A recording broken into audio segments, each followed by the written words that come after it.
Hello, I'm Game Retainer, and for this video I've pulled together all of my previous videos on Navezgane base locations to make one big compilation to make it a little bit easier for those who are new to the game.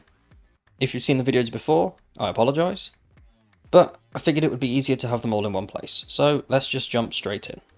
Kicking things off, we have the Clement Residence. This one is very close to Bob's Balls and Carl's Corn. It's also very close to the Burnt Forest, so you're in a pretty good location.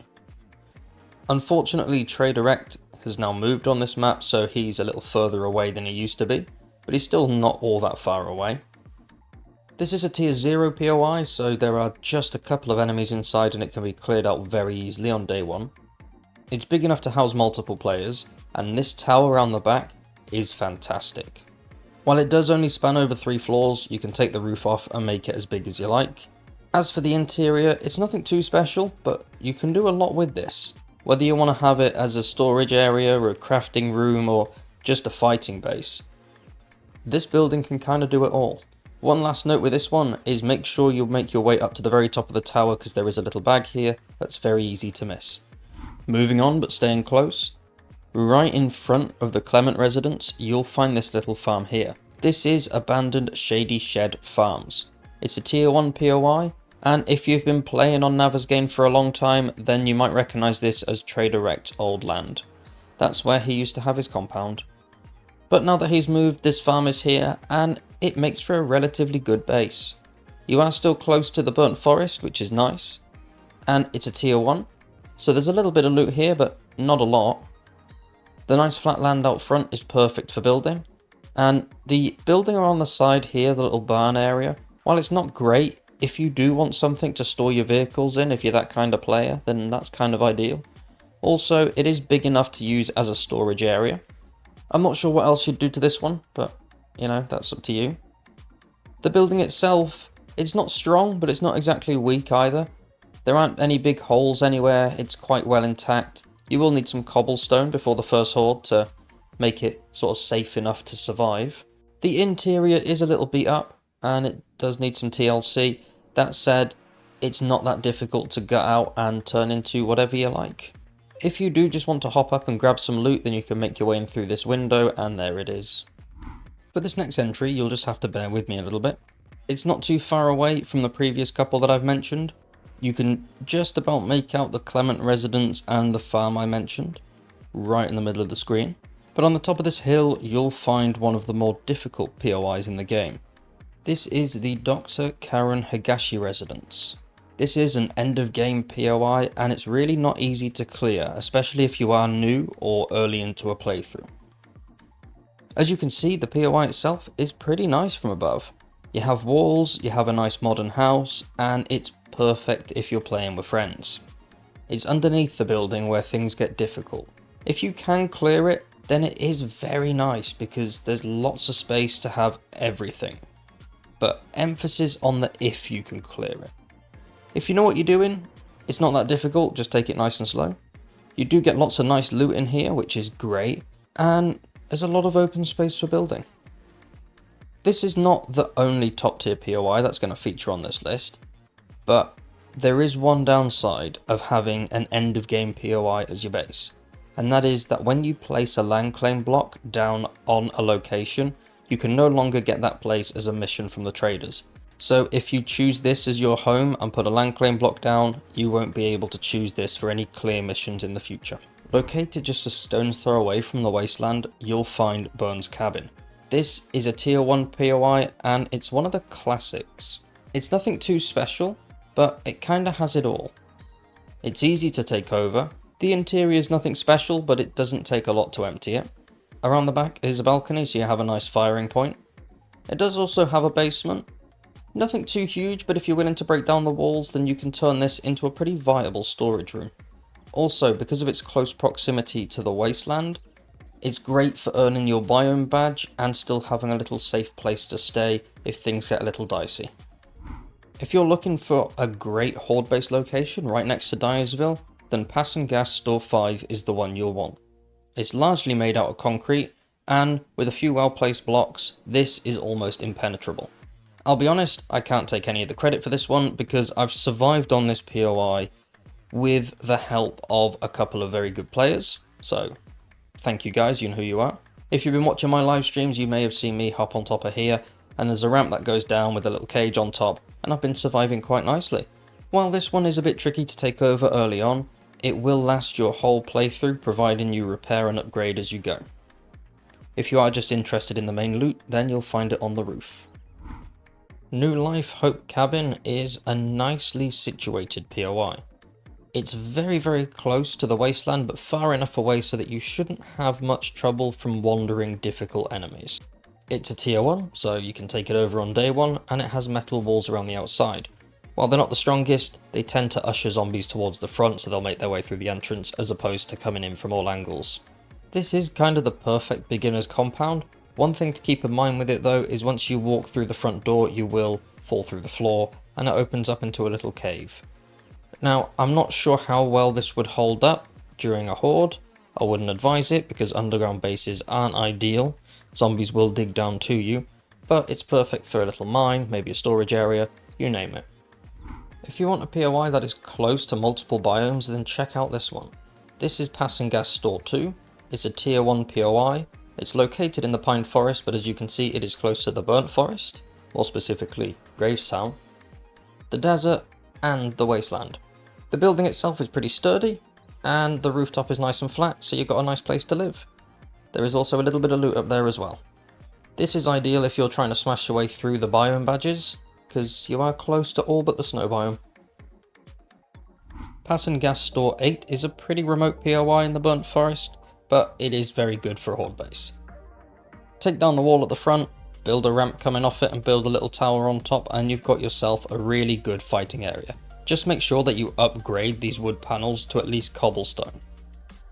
If you make your way around the back, that's where you'll find the main loot. It is a tier 1 POI, so you'll get some loot but not a lot. If you're not that much of a hoarder, then this could be big enough as a storage area, but it's not great. On the southern side of the Burnt Forest, you'll find Hersh Farms, and if it looks familiar, then you've seen The Walking Dead. This place is pretty cool. It is one giant reference to the TV show, and I like it. It's a tier 2 POI, and it's very easy to take over. It's big enough to move in if you've got friends, and it's also about the right size if you want to make your own projects alone. The houses and buildings on the land are all pretty weak, so you can either upgrade them or take them apart and build your own little project. As you can see, you're also close to the desert, and right next door you'll see the Calm Inn, which is pretty nice for getting some good loot. Speaking of loot, the biggest stash can be found just inside this barn here on the floor, but just like with all POIs, expect some enemies. At the northernmost side of this western village, you'll find the First Church of God. This, like most churches, makes for a very good base. If you're willing to put in the work, then you can turn this tower into a nice little horde fighting area. Or, better still, make a ramp going down from the front window there, and you can usher them in slowly. The interior is exactly what you'd expect. It's a church, so it's nice and empty, meaning that you don't have to spend a long time clearing loads of things. It is just a tier 1, so it's very easy to dispatch the current occupants. If you make your way around the back, there's a nice walled off area that you could turn into a farm. Also, there's a basement, and while it is a bit creepy, it's still pretty cool. The basement isn't huge. There is a little bit of loot down here as well, so make sure you grab that. You can turn this into a viable storage room with little effort really. Gravestown has a few good POIs that are worth taking note of, but I really like this one. This is the Mobile Field Hospital. It is a tier 2 POI, and what makes this one so good is how easy it is to completely gut out. If you're an avid builder and you want a place where you can just build with no limits, this is pretty much ideal. You have a good fence around it, so you got protection while you are building, and the land it sits on is nice and flat and pretty big. The loot for this one can be found right here. It's not difficult to clear because it is only a tier 2 POI, and as I said, it is located inside of Gravestown, so you've got a few good locations inside that are great for looting. This includes the Crackerbook HQ. Staying inside Gravestown for another entry, there's My Spot Parking. This is a tier 2 POI, and it is pretty perfect for a horde base. It needs minimal work doing to it despite it looking like it needs a lot of repairs, and that is because zombies will always take the most direct path up to you. So providing you make a couple of fortified positions, you have plenty of spaces to fight and then slowly fall back up to the top of the building. If you build things just right, then you can make a base that will force the enemies to tunnel their way up here, to which you can stand on top of a nice little outpost and fire down below. Another good one inside Gravestown, which is very easy to miss, is Krispy Kitchen. This looks awful, quite frankly, but below is a nice little basement. Once you've cleared the debris from the top and cleared out this a little bit, it's a good little storage base away from your main base. So if you're a loot goblin that's always looking to grab more loot but don't really want to live in the burnt forest, then you can use this as your little Gravestown hideout. Moving on to the desert, we have Robert's Tack Shack. This one is better than it ever was, because Trader Bob is really close. You can see just behind this one in the distance, there's a little compound. That's where Bob lives. So, walking distance, which is quite nice. It is a tier 1 POI, so it's not difficult to clear, and it's kind of a perfect all-round location. The balcony around the top makes for a pretty good fighting position, and with the exception of a couple of things, the interior is pretty empty, so you've got a nice clean canvas to make whatever you like. One other cool thing about this location is that there is a little hatch here, and if you follow it down, then you'll end up in quite a sizable basement, which is pretty perfect for a loot room. It does also contain the POI's loot, so if you want to grab that, obviously go ahead and grab it. If you make your way to this western style town, you'll find a few good POIs, but the main one, in my opinion, is this. Lathan's Hardware? Lathan? I think it's Lathan. But this POI, it's pretty good. The shape of it is what makes it great. If you're like me and your bases tend to be quite simple and blocky, then this is pretty perfect. The roof has nice walls, so it offers you a little bit of protection from zombies down below. They're less likely to see you. And because it's square, it's very easy to build up and make it a lot taller. There is some land around the back, which is good for extending the build. And while this hotel here is very run down, because it's mostly broken, it's not going to take you very long to demolish it if you want to use the land for something else. Unfortunately, this next one's had a bit of a downgrade. The Haug Residence used to be right next to Bob, but Bob has up sticks and moved, so it's now a little bit more isolated. It's a tier 2 POI, and what makes it really good is the fact that it's situated on the side of this hill, so you can see zombies coming up from quite some distance. It's worth being a little careful because some zombies during Horde Night will come from behind, but for the most part they'll make their way up the front. The building itself isn't anything too special, but the land it sits on is quite nice. As for the walls, they're relatively sturdy, and you do have this little outhousey area, which makes for a pretty decent storage room, provided you're not much of a loot goblin. The LaGrega Residence is a tier 3 POI, and if you watched the previous video I made on Navezgane based locations, then you'll recognise its neighbour as the Bullis-Bates Estate. Together, these are a pretty good combination. You can use the Bullis-Bates Estate for hordes, and then the LaGrega Residence as just a regular home. Since it's a tier 3, you can expect to find a decent amount of loot. If you do want to go ahead and grab that, then you can just make your way around the back here and smash through this door. This will lead you into a bedroom, and through this little door you'll find the loot. While you are in this POI, make sure you check out the attic because there's a hidden stash that's very easy to miss. Aside from that, the house itself is a pretty standard house, but you could turn it into something a lot more special with a little bit of effort. The town of Departure has a few really good POIs that are definitely worth looting. It's also got some good base locations, one of them being this one here, Fire Station 8. This is a tier 3 POI, so it is relatively tricky, but it's not all that difficult. If you are new, maybe bring a friend, but speaking of friends, this is big enough to house more than one player. You have the roofs, and because they're done across different levels, you can have one as a storage area, crafting area, fighting area, you name it, you can kind of split these up. The main loot for the POI is located on the central roof. If you want, you can turn this bit down here into your own little parking garage, or storage room, or whatever you want really. It's pretty big. This one can survive a couple of hordes with minimal upgrades. The walls are relatively sturdy, although I do recommend saving up some materials and doing some upgrades on the walls anyway. Right on the other side of the town of departure, you'll find this place here. This is industrial trucking.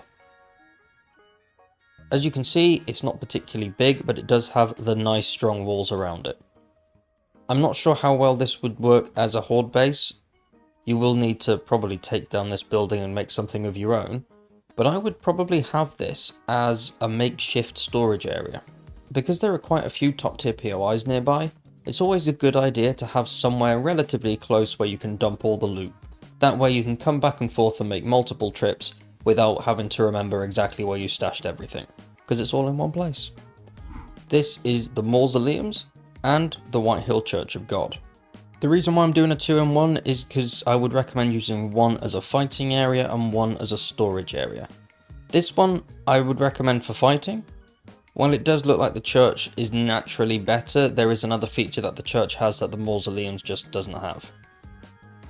Taking a look at the Mausoleums, you have the nice walls around it. The building itself isn't anything too special. It is a tier 1, not difficult at all to clear, does have a little bit of looting, but you can turn this into a pretty good horde base. While the Whitehill Church of God does hold up pretty well during a horde night thanks to this tower here, I do recommend having it as a storage / crafting base. It's a tier 3 POI and it's one of the more interesting POIs in the game. I'm not going to go through and spoil too much, but I will show you that it has a very sizable bunker underneath that is very good for storage, crafting, and all of your sort of in-game needs. It's a bit creepy. In fact, it's very creepy, but it does tell a pretty cool story, so make sure you come down here and check it out. Staying inside Departure for one more entry, we have a condemned property. As you can see, it's very close to Station 8, and it's a tier 0 POI this one, so it's very easy to take over. And what makes it so special is the fact that it's very empty on the inside. So if you want a place that has like the skeletal structure there, but nothing else, you'd be hard pushed to find a better one than this. Also, speaking of skeletal, has a little skull on the side, so it comes with its own artwork. If you head slightly southeast from Departure, you'll find Passengas Store 9. It is a tier 1 POI, it's pretty big, and it has strong concrete walls. And as you can see, it also has a lot of nice flat land. This one is easy to take over, great for building, and it's pretty much horde ready from the get-go really. This big open window here can be used as a platform for fighting. There's not a lot above it, so you will need to build some kind of platform, but that's not all that difficult. The rest of the interior is nice and open, plenty of space for storage, and while the wall doesn't go all the way around, you do have a sturdy wall on one side, and then lots and lots of flat land around. Since this is quite an isolated location, it's good and bad. It's good because you're not going to get the runoff from all those zombies and the POIs there, but it's bad because you are quite far away from the traders. That said, once you've got yourself a vehicle, as I've mentioned before, things are pretty straightforward. Directly west of Lathan's hardware that I mentioned earlier, you'll find Dell's Café. This tier 1 POI has very strong walls.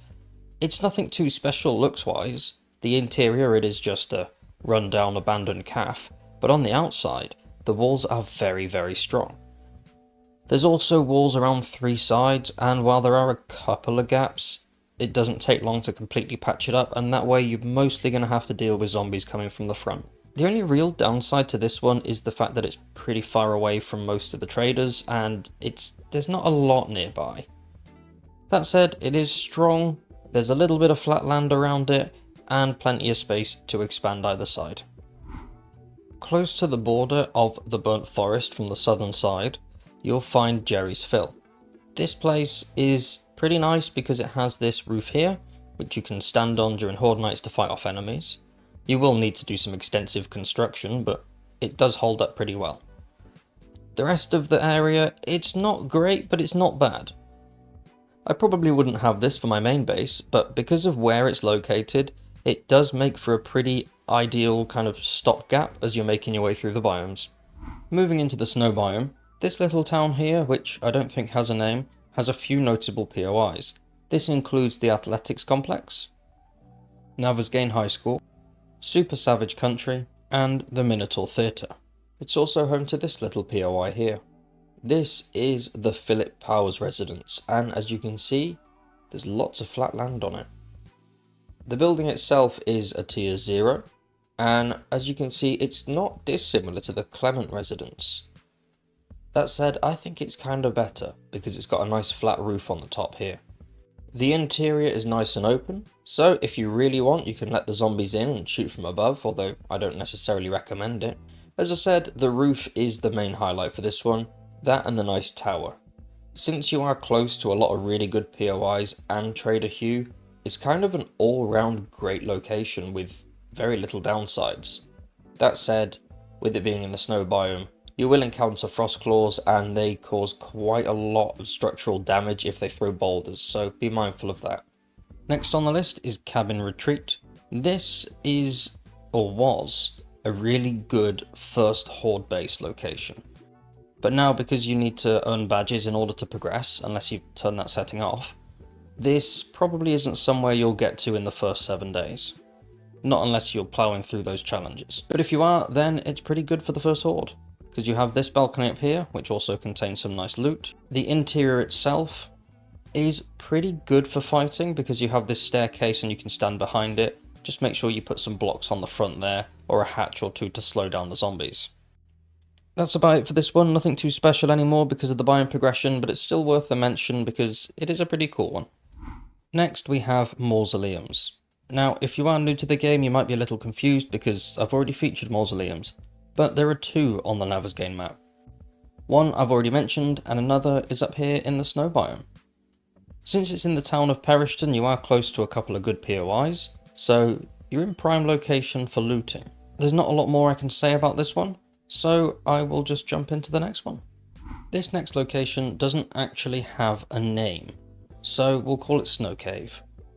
It is right next to the Mausoleums, as you can see there, so you are very close to the town of Perishton. This is basically a small concrete tunnel that leads out into a... is it a cave? Well, it's a hole, okay? And if you make your way underneath, that hole expands into a little, well, cave. Now, more often than not, there will be a zombie bear down here, so keep that in mind. Or at the very least, a bear. So, come in pretty well armed. Up next, and right next to the previous entry, we have Huskie Manor. This is a tier 1 POI, and as you can see, it has a little tower.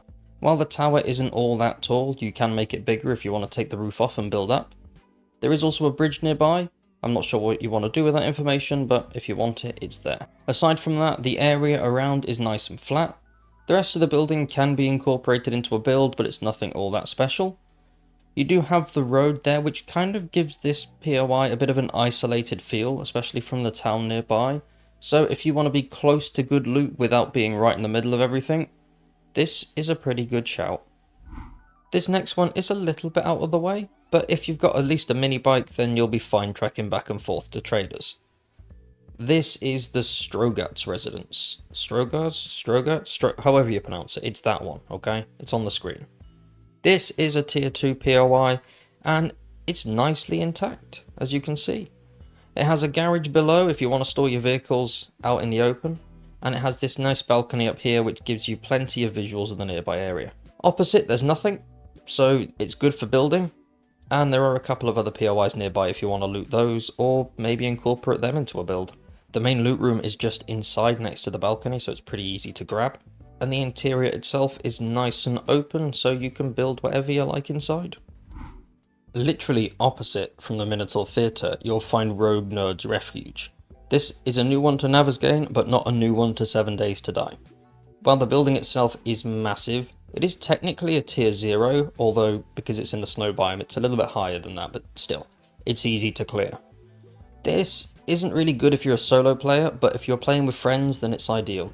You can see all the space on the roof here. There is ample space for building, for crafting, for pretty much everything. It does also have a library, and while it is largely depleted, you will find some books knocking around, which is nice. The interior does need quite a lot of work doing to it because it's pretty run down. The roof is the main highlight for this one, but if you really want, you can move into the downstairs area and turn this into what could be a luxury apartment. These industrial tanks, while they don't look like much, they're actually really good for Horde Nights. While they will need some extensive upgrades to make them viable during the late stages of a playthrough, the fact that they are pretty sturdy and they have a huge space on top that you can wander around on makes them really useful. The only real downside of this is that there's no way to protect from vultures, so you will need to build a little something on the top of these. They're easy to take over. They are in the Wasteland, which, depending on if you've got biome progression on, it could be a while before you're able to build on these. But since they're in a line here, you can build multiple bases and then kind of work your way back if things go wrong. Overall, they're strong, they're sturdy, and they're easy to take over. I am going to give a quick honourable mention to Higashi Pharmaceutical. Now, bear with me, because I know this is a top tier POI and you might be thinking, why is this on the list? Well, the roof is very nice. If you want to have this as like a penthouse suite, you can. It doesn't need a lot of work doing to it at all, minus clearing lots of waves of zombies, but you know, that's kind of worth it in one way, because if you look, it's ready to move in. Not to mention that you've also got some lovely loot, which is a really nice welcome gift, if you survive. Keep in mind that if you place a land claim block down in this POI, then you'll no longer be able to get clearing it as any mission from a trader. But the roof is nice. You are located in the town with no name, so you're close to a few other really good POIs, but this whole penthouse area is just a really nice POI to live in. The rest of the building, you can live in it, but I wouldn't recommend it because it's a bit of a maze in there. On the western side of the town with no name, you'll find NFD Downtown HQ. This one is close to quite a few notable POIs. Very, very close to the Ostrich Hotel, as you can see there. And if you've not already recognised it, this is a bit of a reference to Ghostbusters. It's a tier 4 POI, so it's more difficult than most of the entries on the list. That said, this building here is fantastic. The rest of the building, not so much. I mean, you might find a use for it if you want to use this as a storage area, then go for it, but I personally like this one only for this building here. It's big, it's made out of brick, and it's very sturdy. Because of the nice big windows, you've got plenty of firing points, and the roof is nice and flat as well. Speaking of the roof, it's also where you'll find the main loot. There is also a relatively large area around the back, which you could have as a farm, or whatever you want really, an outpost of sorts. As a whole, it is nice. This one would be a little bit nicer if it wasn't attached to this, in my opinion, but that said, it is still a good one. This is NFD Engine 4.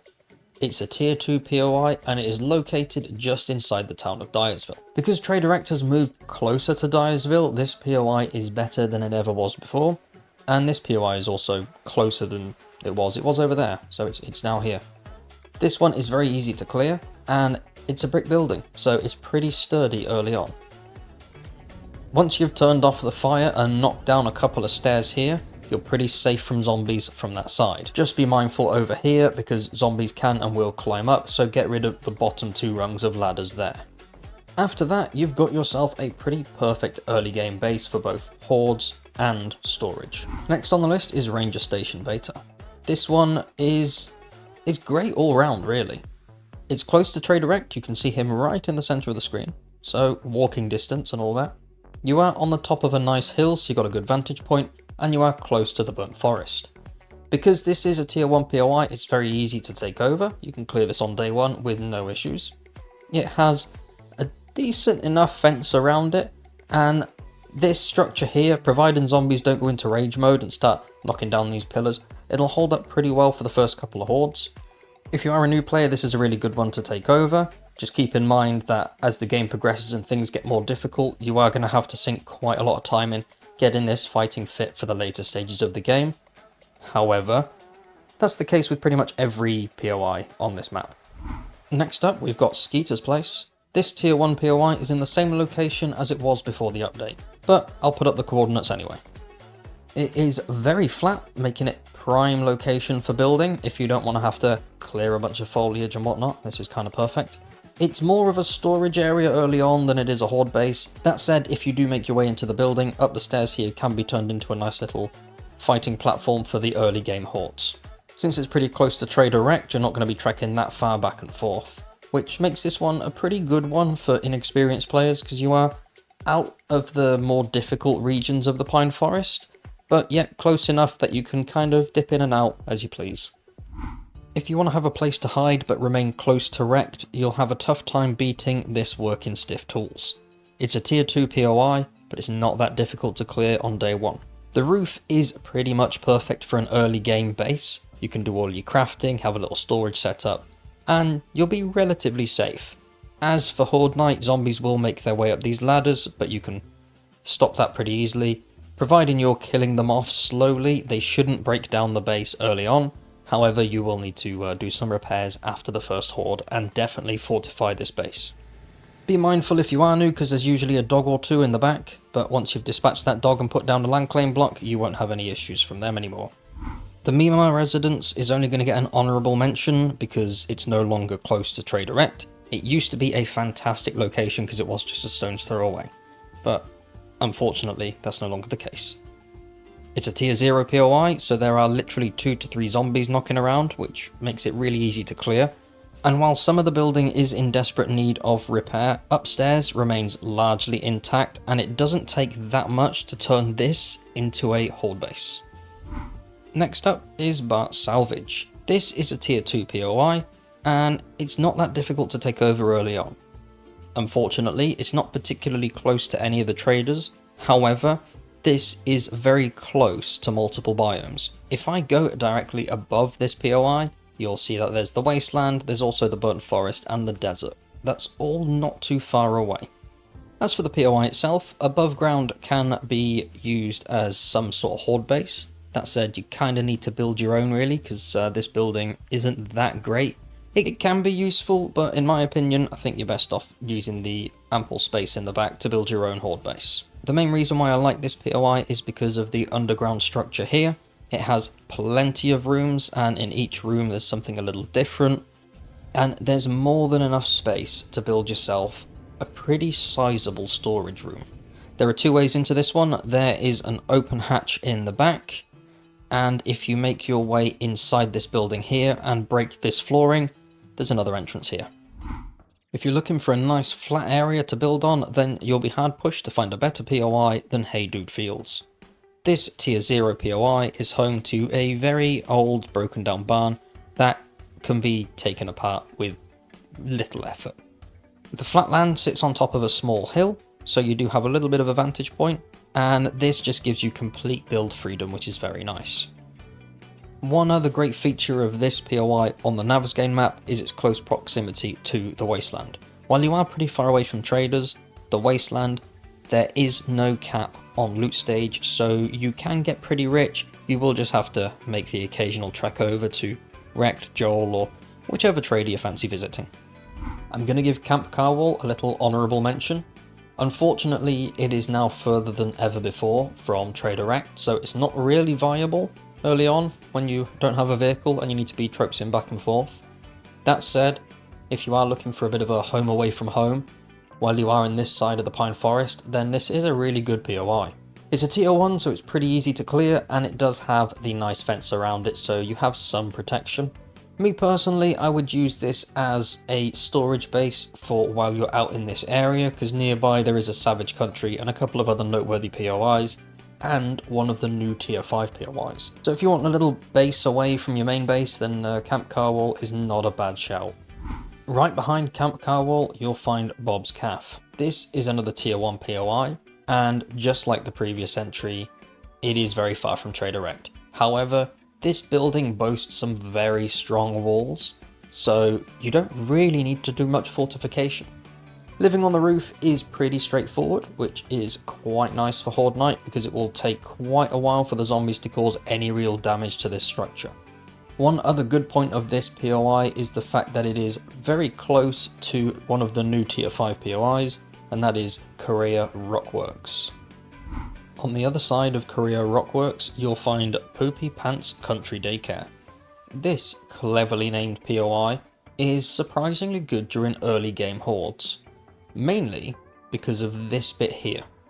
Right where you see Poopy Pants is a nice little secret room. If you make your way inside the building, you'll see that there's a pipe going along upstairs, and behind the pipe is a little room. If you're willing to ruin a little bit of the poopy pants sign, you can make a really good early game horde base. One other thing to note about this POI is that it is very close, in fact it's just opposite, the Asgard Residence. This is a tier 2 POI, and while I don't necessarily recommend it as a horde base, if you go underground, then you have this really cool looking, I don't know what, church thing? Castle, church combination? Whatever you want to call it. And it makes for a very good and spacious storage room. Moving back to the other side of the pine forest, you'll see Black Bus Mechanical. This place is mostly good for the land it's sitting on and not for the buildings that sit on it. However, if you really do want to incorporate these into some sort of base, then you absolutely can. The walls around it aren't strong, but the land is nice and flat, so ample space for building. The two key points to this location are its close proximity to the snow biome and the fact that it is directly opposite from Traderect, which you can see right in the middle of the screen now. Directly south of the work and stiff tools I mentioned earlier, you'll find Mercy Point Camp. This tier 1 POI is great for those who are looking for someone that's relatively challenging, but really fits in with the whole zombie apocalypse theme. It has walls around most sides, so you're somewhat safe from enemies early on. During Horde Night, they will eventually break in if you don't do any upgrades, but you have plenty of time to do those upgrades. And you're not too far away from Traderect, so you can go back and forth with no issues. The tower here is where the main loot is for this POI, and since it's a tier 1 it's not great, but it's better than nothing. And the tower itself, with a little bit of work, it can be turned into a really good zombie fighting area. Old Creepy Church is a really well placed tier 1 POI. It's inside the town of Dyersville, and it's nothing all that special. It is made out of wood, so you will need to do some pretty expensive upgrades, but the tower up front is really nice. The tower makes for a pretty good fighting position, or just watchtower, whatever you like really. The interior is pretty empty, so it doesn't take a lot to completely clear this and turn it into a storage area, crafting room, or whatever.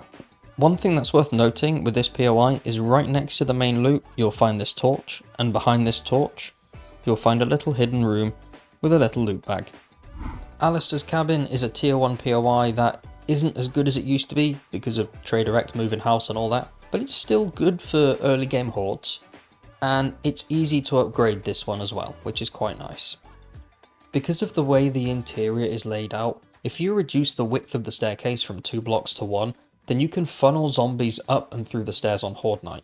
This is a bit risky, but because of this balcony out here, you do always have an escape plan. There are lots of things you can do with this POI, whether it be a storage base, a horde base, temporary base, crafting base, you name it, it can be done for pretty much everything. The Tackle Box is a tier 0 POI that not only is very close to various farms, but it is just north of Dyersville, meaning that you can dip in and out of the town and grab some nice loot. Since it's near Dyersville, it means it's also near Traderect. The building isn't so great for Horde Nights, but if you want a farm, then this area is kind of perfect because you've got plenty of space around it to expand and grow your farm. Right next to the previous entry, you'll find Mason's Barn. This is a tier 2 POI, so it's slightly more difficult to take over, but it can actually be surprisingly good as a horde base. Because of the way the interior is laid out, zombies have to take a very specific path to make their way to you, so you have plenty of time to pick them off. Provided you make some walls and a little hatch or something here to stop them getting to you, then you'll have a pretty easy first few Horde Nights. Hidden Hollow is a very easy tier 1 POI to miss. It is located in the middle of nowhere, but if you're willing to forego the luxury of having nearby properties and traders, then this is a pretty cool place to be. The underground area is not very big. In fact, it's kind of only big enough for one. I think 2 players here it might get a bit cramped. Obviously underground bases aren't great for Horde Nights, but they're pretty good as storage rooms / places to go if you are in need of shelter. The Johnson family cabin is a POI that you'll find right next to the snow biome. It's also just a stone's throw away from Dyersville and Trader Rect, so it's in a pretty good location. It is just a tier 1 POI, and as you can see, it is a wooden cabin. However, if you take off the roof, maybe extend out the balcony on the front and back, then you can make a relatively decent fighting position. Unfortunately, this entry isn't as good as it was going to be originally, because prior to a recent patch, you used to be able to get Supercorn from NDC Checkpoint 3, which is located right there. Unfortunately, that does not seem to be the case anymore. It is still a pretty good POI, you can move in on day 1, and it can grow alongside you throughout the playthrough. I'm going to give Nav Mount Cave a little honourable mention, not because it's good for a horde base or a storage base, although I suppose you could use them for either one if you've got the skill and time. This one is more for those avid builders who want somewhere to carve out their very own mountain-based lair. Aves Manor is a tier 0 POI that is located literally across the road from NFD Engine 4. The building itself is a bit battered, so it will need some work, but the roof is nice and flat. This one I would recommend having as a crafting area, or maybe even a storage base. Especially if you want to use NFD Engine 4 as your horde base, you can have a little storage area across the road, and then you've got everything close by, but it should be relatively safe from wandering hordes. If you go directly south of Dyersville and into the Burnt Forest, then you'll find Ranger Station Echo. This is a tier 2 POI, and it's big enough to support multiple players, so if you're playing with friends, this is not a bad place to live. The main attraction for this place is this building here, which, with a little bit of work, can become almost a fortress. It does have a small basement. While it's not huge, it is big enough for your storage needs, which is quite nice. Up top you have this little room up here, and because of the balcony, once you've got rid of this, you can fire off down at zombies below, and you'll be pretty safe. This will need upgrading as you go through, obviously, they all do, but it's a nice one to take over with friends. Navezgane Fire District 3 is located just inside Gravestown. It's a tier 3 POI, it has strong walls, and it's big enough to support multiple players. This works for both a storage base and or a horde base. This bottom level is pretty much clear, so it doesn't take long to empty it of these vehicles and build yourself a little storage base, which is quite nice.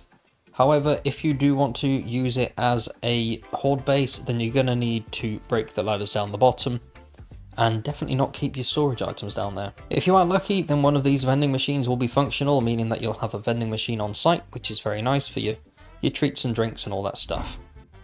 The Richmond Residence is a tier 1 POI that is now located in the Burnt Forest, whereas it used to be in the Pine Forest. This one is great for those lazy builders who want something that's pretty much ready. It's got plenty of space for your vehicles and nice land around it to build off of. While there are cliffs and mountains and whatnot, as soon as you've got yourself an auger, it's not going to be that difficult to clear out some extra space if you need it. The main property spans over 3 floors, with the top floor being a rather creepy shrine type thing. But once you've removed whatever this is, it's not a bad area to turn into some sort of watchtower / fighting platform, especially if you are willing to get rid of part of the roof. Just south of Trader Jen, you'll find this Pop and Pills store. It's a tier 3 POI, so it's more difficult than most of the ones on this list, but it's really not that tough. What makes this one so good is the roof. The roof is nice and flat, and it does offer you a little bit of cover with the walls. That said, you still want to be mindful because Horde Nights can get a little dicey on this one. But it's great for crafting, great for a storage area. I wouldn't necessarily recommend using the interior. I mean, you can, but it needs a lot of work. The Cartel House used to be in the desert, but on this map, the biomes have moved and now it's in the Burnt Forest. It's a tier 2 POI and there are a couple of good points with this one. First are the crops out the back. There is enough here to start your very own little farm, which is quite nice. Just be mindful because there is usually a dog in this little house here.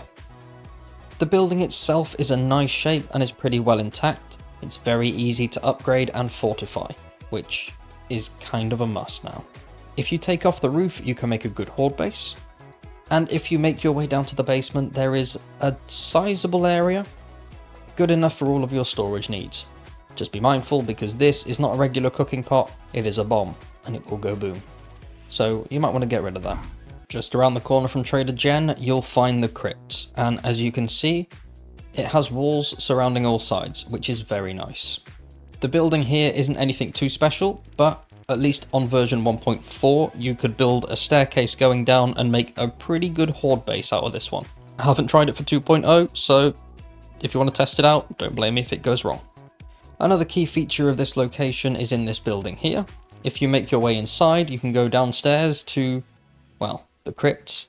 With a little bit of work, this can become a really good storage/crafting area. If you go slightly northwest of departure, you'll find Cell Tower 1. This huge structure is kind of pointless, but it does look cool. The reason why this one's included is because of the nice wall around it and this little building here. Because it's made of stone, it's relatively strong and it's great against wandering hordes and all that stuff. But the main reason why it's on this list is because of its close proximity to this town. You may want to have yourself a little temporary storage base away from your main base, so you can lug all the loot from there to here, and then you can just kind of come and grab it and go as you please. Shade Tree Auto is pretty isolated, but the metal walls and the crappy buildings kind of give you a nice blank canvas if you want to build in this little area here. It is just a tier 1, so it's not difficult to clear at all. You do have the natural cliffs around you, and in my experience at least, zombies tend to leave this area alone and instead focus on coming from this side and up that little ridge there for some reason. The Bullis-Bates Estate is a tier 1 POI that has a very nice tower here that works very good on horde nights. Unfortunately, you are a little bit out of the way of things, but there are a couple of POIs around you, including this big one here. The Don Vittorio Spaghetto Residence, if I'm pronouncing that right, which I'm almost certainly not, has a very large underground structure and is a tier 4 POI, so it makes for pretty good looting. But back to this building here. There's ample space for storage either in the garage here, unless you want to keep your 4x4 in here. Keep in mind you will need to patch up the hole, which I would recommend doing anyway, because you don't really want zombies sneaking into the building from below. But if you make your way inside and up to this tower here, you will need to do quite a bit of renovation work, but you can turn that into a very good fighting level with, you know, a handful of materials and an eye for design. As far as location goes, Cell Tower 2 is pretty much perfect. You are a stone's throw away from the Pine Forest, the Burnt Forest, more specifically the town of Gravestown, and the Wasteland. You're also not too far away from Trader Joel, so you're kind of in an ideal spot really, especially if you want to live somewhere where you get a little bit of a biome difficulty boost, the desert, but nothing too strenuous like you get in the Wasteland. Full disclosure with this one, I've not yet used Johnnytown as any sort of base. However, I've seen lots of people who have, and I've had lots of comments on videos of people who've used this POI as their base. It's a tier 3 POI, and from what I understand, most people who use this as a horde base tend to use the garage, so there's that. The house isn't anything too special. What does make this one rather cool is what's underground. As you can see, it's a pretty large complex and some areas are rather well fortified.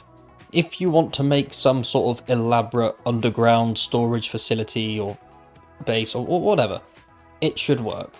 I've not used it myself, so I can't exactly sing its praises. That said, there are lots of people who love this one. Before we move on to the snow biome entries, I just want to mention the dangers of the Frostclaw real quick. While you may find the occasional Frostclaw in the Pine Forest, just stragglers and whatnot, mostly you'll find them in the snow biome. These have an attack that allows them to pick up a very large boulder and throw it in your direction. So you'll need to be extra careful, especially if you like building bases where you stand on rooftops, because these boulders hurt. Not only that, but they can cause some pretty significant damage to your base, so be careful. I know there are infernal zombies that do a lot of block damage as well, but these ones have that ranged attack, which means they can kind of destroy your base from almost any position. Pass and Gas Store 4 is great for a base away from your main base. If you want like a temporary storage area or just a place to hunker in storms, this is not a bad place to stay. It's a tier 1 POI and the main building isn't anything too special. That said, if you make your way out the back of the building, you'll see ladders down here. The ladders lead to a small but respectable bunker that is big enough to turn into a temporary storage room, I guess. I don't think it's particularly good for a horde base because, well, it's underground. But it's big enough to hide in during a storm, and if you want a secondary storage base in the snow biome, this is kind of ideal, really. Hangman's Retreat is a tier 0 POI that has moved from the middle of nowhere in the Pine Forest all the way up to the snow biome. This POI is now better than ever because it's close to some of the top tier POIs such as the Navezgane High School, the Minotaur Theatre, and the Navezgane Athletics Complex. Not only that, but it's not that far away from Trader Hugh. The building itself isn't anything too special, so you may want to take it down and build your own base on the nice flat land that it sits on, or you might want to upgrade this and turn it into your own home. I will be showing the coordinates for Post Office 2 for this entry, but it's not this building that you'll want. It's this area behind it. While this whole area is considered a tier 3 POI, there really aren't that many enemies here. As you can see, it's a nice flat-ish area with relatively intact walls. The buildings are a little bit obstructive, but you can take them down. They are stone, so keep that in mind. You might want to take the roof off of this one and just upgrade this building, because inside here you'll find a hatch that leads down to a tunnel that leads out to the water. This is quite a cool one to have as a loot room or something to that effect, especially since it is right opposite the town of Perishton. It's always good to have a couple of bases spread in each of the biomes on the map. That is just in case you get caught short and you're stuck out in a storm. Ranger Station Foxtrot gets an honourable mention. It is just a tier 1 POI and it's situated in a very cool place, as you can see here. Unfortunately, there are some downsides. One being how far away it is from the nearest trader. But worse than that, unfortunately, the zombies don't tend to follow the staircase.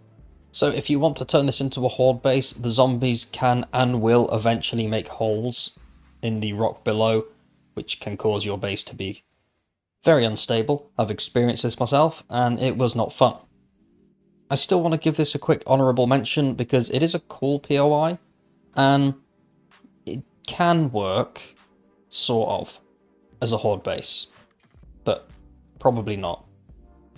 Still, it's cool. Up next isn't really a singular POI, but more of an area of POIs. This little cul-de-sac has a mostly fenced off area around it, with some gaps as you can see. There are 3 buildings, none of which are particularly difficult to clear.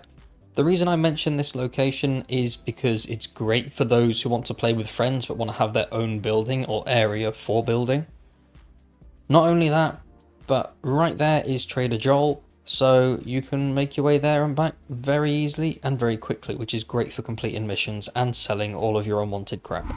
The Fallen Survivor compound is a really good location for those who play with lots of friends. It's big enough for multiple players, and while you will need to be very careful during Horde Night, it is manageable if there's enough of you. The walls are relatively strong, but you will need to upgrade them pretty quickly because this is in the Wasteland and all Wasteland POIs are difficult to keep hold of. Unfortunately, the farm plot blocks are not usable, or at least they weren't when I tried to use them. But the rest of the roof is pretty nice. It's a good flat area so you can build up and out as you please, and the interior is pretty empty, so it doesn't take that long to clear it and make it your own. If you're looking for a POI that has that survivor feel to it, then this one is pretty much perfect. One thing that's worth keeping in mind with this one, like all POIs in the Wasteland, they are harder than they look.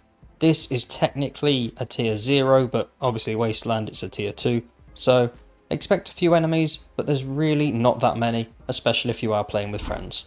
The Blazeley Residence is another technically tier 2 but tier 0 POI in the Wasteland, and it doesn't look like much from above. I have featured this one on a video I did recently because it has a pretty cool underground area. Downstairs is pretty much intact. It's big enough to use as a storage room or as a storm shelter, or maybe as a base, not necessarily horde base, but crafting base definitely. There is this tunnel that leads out and underneath the pool. However, keep in mind, if you stand on the pool, you'll fall through the floor. Best Pals Shelter is one of the new POIs that have been added to the game with the most recent update, and it's a pretty cool area. It is a bit remote, but there's plenty of flat land, which is always nice for building. There is also a fence that goes all the way around it, which offers you a little bit of protection, but not a huge amount. It is just a tier 0 POI, it's not particularly big, but it's big enough for 1, maybe 2 players to have as their storage base, maybe even storage and crafting base. One thing to note with this one is that there is an alternative way out, so you might want to close this one off if you don't want zombies getting in, because at least in my experience, this is considered the weak point when compared to these doors here. Industrial Construction Site 10 is great for those who don't really want to move into a building that's already been made, but they don't want to build anything from the ground up. The shell of the structure is here and waiting. All you need to do is fill in the gaps and you've got yourself a nice little base. Now, this one was actually recommended to me by a viewer. I've not used this one myself. It's a tier 2 POI, and the way it was explained to me is the reason why this is good is because of this connecting building here. If you stand at one end and have that as your base, you can use this middle point here as a fighting area where you can usher zombies through and take them out one by one. The buildings are pretty big, so maybe this would be better off as a 2 or 3 person base, but it's definitely an interesting one. Next up is Hog Foot Village. Now this one is only really good as a horde base. It's a tier 1 POI. Unfortunately, it is pretty far away from all the traders, but if you use it alongside another POI, then it actually works out really well. Directly from this POI, if you head a little southwest, you'll find Bart's Salvage.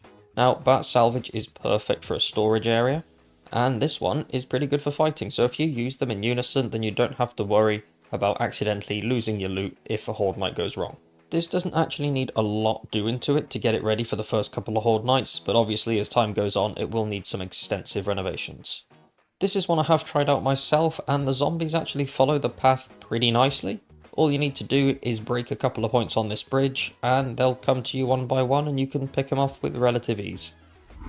The Malone Residence is a tier 1 POI, and as you can see it's very close to the snow biome. It's also pretty close to Trader Rect, which is quite nice. This POI has 2 features that make it pretty good for a base. First is this little door up here. The attic doesn't look great, but if you break out this door, you can build a ramp going down and build a pretty nice fighting platform for Horde Night. The second good thing about this POI is the basement. As you can see, it's pretty big and open, which is ideal for a storage base. The one downside is there is a big hole here, but since it's all made out of wood, it's not going to take long to clear out and fix it. On top of that, the actual interior upstairs is pretty open, so it's not going to take long to clear this out either, and build whatever you like upstairs. Moving into the town of Dyersville, we have Cobweb Cottage. It's on this list for the same reason as the previous entry. It has a nice point to build a firing area, and it does have a nice basement too. One addition for this one that the previous one didn't really have is a sealed off garden, which is perfect for a farm. Just like the Malone Residence, if you break out the window here, you can make a ramp going down and usher the zombies up to you. Now the basement isn't as big as the one at the Malone Residence, however, if you are a solo player, it's more than big enough for all your storage needs. On the southern side of Dyersville, you'll find Jack and Sally's Getaway. This one is only getting an honourable mention because in my opinion it's not great after the first horde. However, if you are looking for a space to just hide out for the 7th day horde, then this is pretty ideal. All you need to do is take out the bottom couple of stairs and you've got yourself a nice firing point and the zombies cannot get to you. Eventually the house will come crumbling down, but this will hold for the first horde night. Moving on to the Burnt Forest, we have Pristine Healthcare. This one is the very definition of a fixer-upper because as you can see, it needs a lot of work. However, the majority of the structure is made of concrete, so you're pretty well fortified. It's going to take a lot for zombies to break this one down. A couple of key features of this one is it does have a couple of vending machines, and if you are lucky they'll be working, and having a vending machine at your base is really handy. The second reason why this one's on the list is because of zombie pathing. The staircase up to the roof is pretty much intact and does not need a lot of work at all. If you build yourself a nice fighting position at the top of the stairs, these zombies will shamble their way up, and as you can see, your visibility is pretty damn good. Also, since the staircase is made out of concrete, you can use explosives and your regular gun shouldn't do too much damage. Keep in mind you should have concrete on hand to do some repairs after Horde Night, but it holds up pretty well. Finally, we have the roof. This roof is huge. Yes, there is a giant hole on one side, but let's focus on the positives. Look how big the roof is. And pretty clear too. You get good visibility of Gravestown, which is quite nice. You're not too far away from the traders either, which is handy. And if you want to have this as a storage area, then you have more than enough space for everything. Just a stone's throw away from the previous entry, we have the electric company. This one is a personal favourite of mine because it's been in the game for a very long time. And this building is big enough to do pretty much everything. Just like the previous entry, zombie pathing is pretty good for this one, so they will usually take the stairs and make their way up to you. With a little bit of tweaking, you can use that to your advantage. While the roof is a lot smaller than the previous entry, this place does have a pretty big underground area. There are two ways to get into the underground area. One is from within the main building and the other is from inside this little building here, so you will need to do a little bit of work to seal part of it off. But as you can see, it's pretty big and very spacious. If you come down here with a salvaging tool, you will also walk away with a lot of resources. Since it is a tier 2 POI, during Horde Night, any loot bag that is dropped, you will get a little boost, increasing your chances of finding something nice. Speaking of loot stage boost, this is Pergola Apartments, if that's how it's pronounced, and it's a tier 4 POI, so you'll get a really nice boost inside this one. The building itself is nothing too special, and as you can see, there's a lot going on inside, and it is a bit of a mess. It is a good place to come and get some legendary parts, so keep that in mind. I wouldn't necessarily have this one as a horde base, but I would have this one as a regular day-to-day base, because look at the roof. There's lots of space on the roof, and it is kinda luxurious too, which is a rarity in a zombie apocalypse. You will also find the tier 4 loot here, so if you wanted to just nerd pole up the side and grab it, then feel free.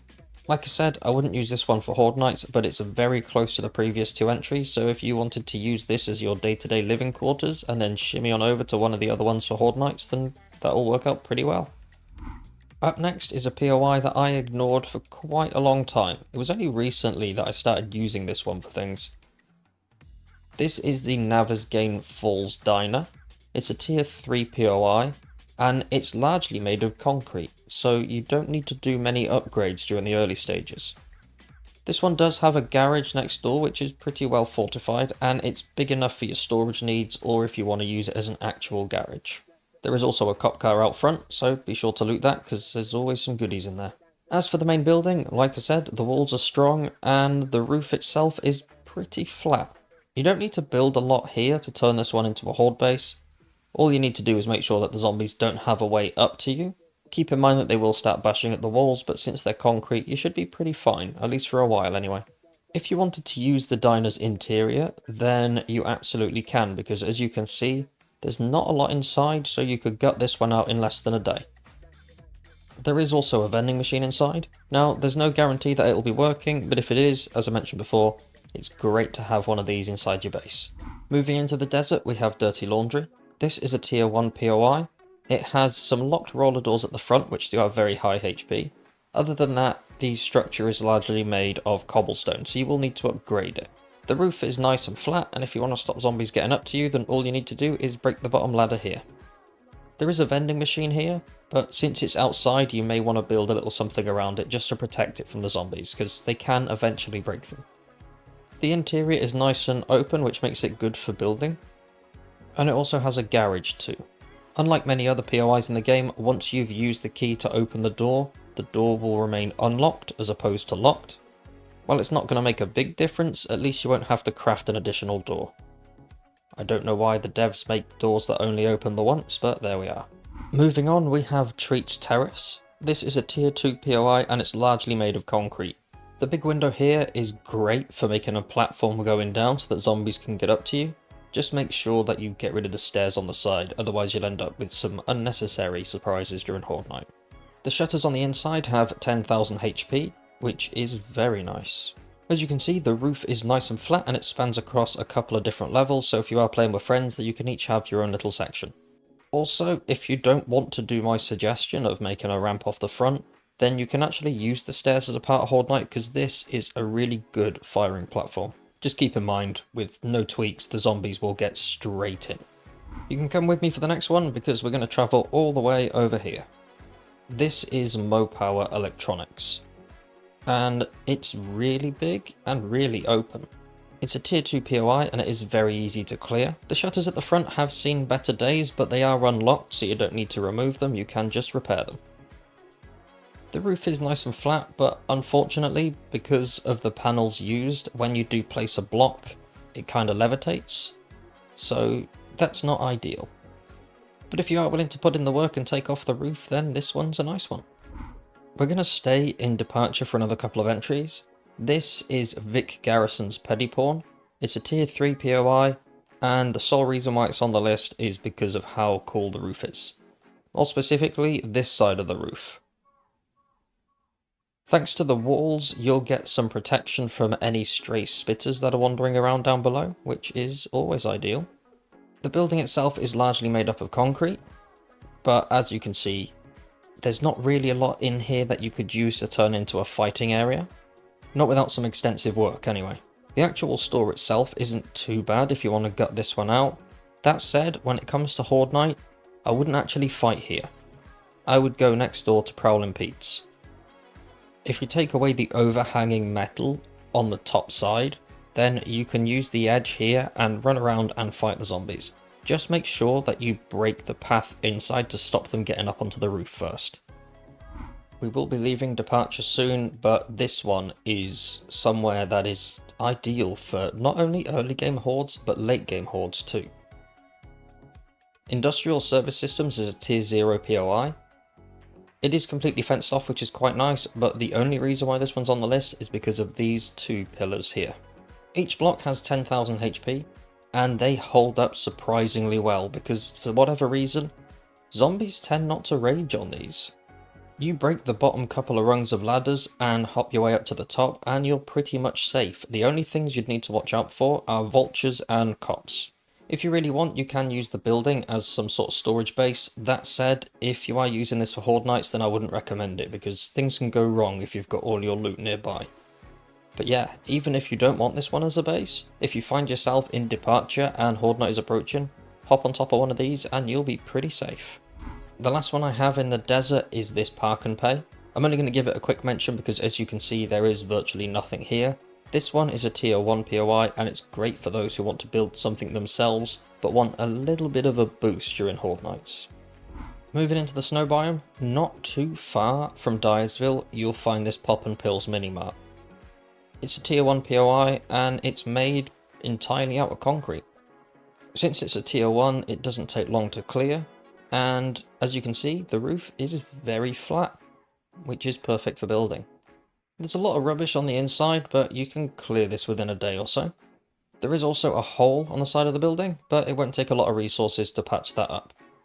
I haven't used this one myself during Horde Nights. I've only ever used this one as like a pit stop base. But I can't imagine there being any issues if you do want to turn this one into your Horde base.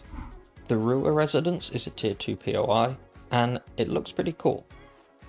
In my opinion, this one does need a lot of work because it's mostly made out of wood and it is a bit of a fixer-upper. That said, the back of the building is great during Horde Nights because once you've sorted out all the access points, you can build a ramp going down the back and zombies will make their way up to you. Because there are doors either side, if you are playing with a friend then you've got two nice fighting positions. The front does also work during Horde Nights. That said, you will need to do quite a lot of work in here unless you want to sort of hop up here and fight the zombies, but I can't say I'd recommend that. One other thing with this one is whether you want it as a base or you just want to come and clear it, make your way up into the attic because there is a hidden stash. Next is Coleman's Drive-In. This is a tier 4 POI, and as you can see, it's absolutely huge. Since most of it is open and flat, it's great for those who like to build their own bases, because, well, look at it. Since it is so big, you will need to place a couple of land claim blocks, or at least increase the maximum size of a land claim block, because one is just not big enough. The main building isn't bad, and if you did want to set up shop inside here, then you absolutely could. That said, I would recommend this one more for avid builders or farmers because of the big flat area that you can build on. One other good thing about this location is the nearby POIs. You'll find the Super Savage Country, the Cracker Café, the Minotaur Theatre, Navezgane High School, and a couple of other notable POIs. You're also relatively close to this fella as well, which is pretty decent. Staying nearby, we have Federal Appliance. This one is great for those who play in pairs because you can both have your own building and be very close. That's kind of the only reason why this one is on the list, because if you are playing with a friend and you have different ideas for bases, then you can kind of test and compete against each other during Horde Nights. It is a tier 2 POI, so pretty easy to clear. The best building would be the appliance store, because, as you can see, it's nice and open. I'm going to finish off with an honourable mention in the Wasteland, and no, it's not Cathedral of the Fallen, although it sort of is. There's a decently sized building off to the side of the church, and as you can see, it is a nice shape for all those who want something quite basic. The interior isn't anything too special, and it will need a lot of work to turn this into a livable place. The walls are cobblestone, which is okay, but since you are in the Wasteland, you're going to want to upgrade that as soon as you can. The roof can also be used, but I would recommend taking apart this metal central bit because it just makes building really tricky. So thank you very much for watching. I hope you found this video useful. I would like to give a big thank you to my new channel member, David Chasen. It is greatly appreciated. And I do also really appreciate the continued support of my existing members, so thank you for that. But that's it for this one. Hopefully, I'll catch you in the next one.